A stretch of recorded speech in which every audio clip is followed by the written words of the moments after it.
There are a lot of plants that can kill you. But there's only one plant in nature that scientists agree isn't going to kill you, but will probably make you wish you were dead. It's called the suicide plant.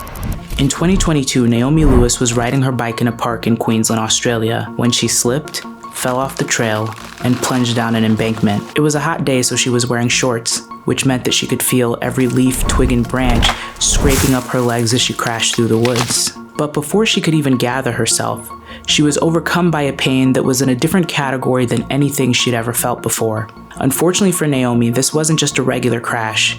She had just made contact with one of the world's most dangerous plants. Some of those leaves that were scraping up her legs belonged to the Gimpy Gimpy plant, aka the suicide plant, and in that short amount of time of contacting it, the pain she felt was so overwhelming that she started to vomit. Really good. Can we breathe?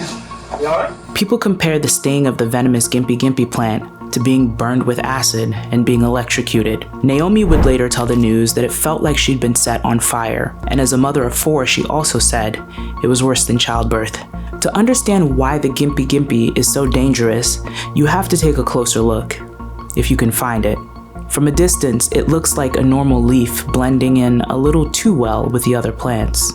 Step closer and the leaf seems to be covered in a thin layer of white fuzz. Step too close and you'll realize that those aren't just fuzzy hairs.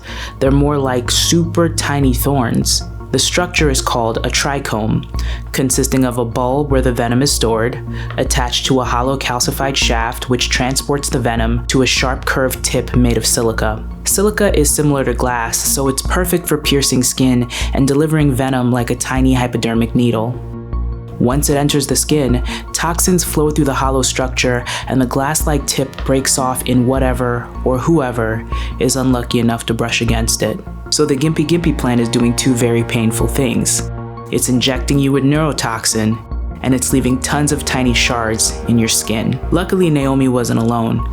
She was with her husband, and when he realized what was happening, he drove to the pharmacy, bought a bunch of wax strips, and then she laid on the hood of her car while a bunch of people tried to wax her legs. As weird as this sounds, it's a common and smart first-line defense against Gimpy Gimpy stings. But the pieces that you can actually get out are the least of your worries on this long road of excruciating pain, because the main culprit is the neurotoxin. Even though the Gimpy Gimpy plant is in the stinging nettle family, the protein that makes up its neurotoxin is closer in structure to the venom of a spider or a cone snail. Normally, when something painful happens to you, like you get punched or you touch a hot stove, nerve endings in your skin detect the stimulation and trigger a chain reaction. At the cellular level, tiny protein structures in the nerve cell membrane called sodium channels snap open, and sodium ions rush into the cell, creating an electrical charge that shoots along the nerve fiber towards your spinal cord and up to your brain, where it's interpreted as pain. This happens lightning fast. But the moment that signal fires, those sodium channels close and that nerve resets.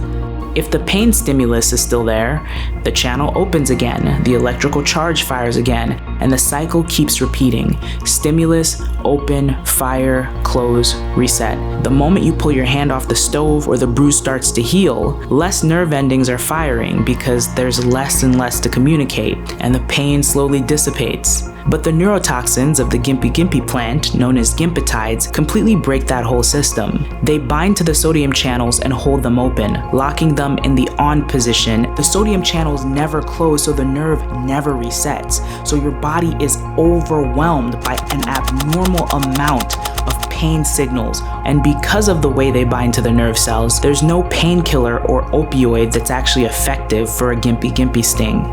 And these proteins, these gimpetides, are very small and stable, so they're hard for the body to break down and clear away, which means that they can hold the nerve in that on position for a very, very long time.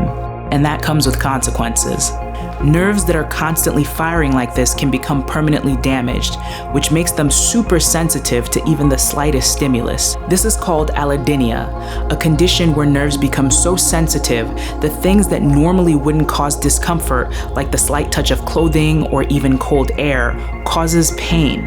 9 months after Naomi originally slid down that embankment and ran into the Gimpy Gimpy plant, she reported feeling like her legs were being popped with rubber bands every time cold air hit. This is after she had spent 7 days in the hospital and 6 months on painkillers. Now let's talk about the actual silica shards that get left in your skin. These fragments can stay in your skin, causing irritation and agitating those fried nerves until they're either manually removed, like with the wax strips, or they work their way out on their own. And scientists say that can take 6 months to a year, but there are stories of them taking much longer. And if you've ever had a splinter that you couldn't get out and your body had to push it out on its own, you know that after a while, your skin grows over that splinter, and then the process of it finally coming out on its own is kind of painful. But you don't even have to touch a Gimpy Gimpy plant to feel its effects. They're constantly shedding their hairs, and they can easily become airborne, irritating your eyes, your nose, and even being inhaled to create an allergic reaction. And remember, they're not just floating through the air, irritating your eyes and your nose and your throat. They're floating through the air, irritating your eyes and your nose and your throat while covered in a little bit of venom. These floating hairs are so bad that scientists have to wear protective gear when handling the Gimpy Gimpy plant. One scientist named Marina Hurley spent 3 years studying the Gimpy Gimpy plant, and she paid the price. The first time she saw it, she went into a sneezing fit with her eyes and nose running, but her symptoms got progressively worse each time she was exposed to the plant until it caused severe itching and hives that eventually needed to be treated with steroids. Ultimately, her doctors advised her to have no further contact with the Gimpy Gimpy plant, but the plant that causes pain that no one can switch off might be able to teach us something about pain for good. Scientists are studying the way the gimpotide neurotoxins hijack our nerves in order to develop painkillers that don't rely on opioids. So for millions of people who suffer from chronic pain and addiction, the suicide plant might actually become a lifeline.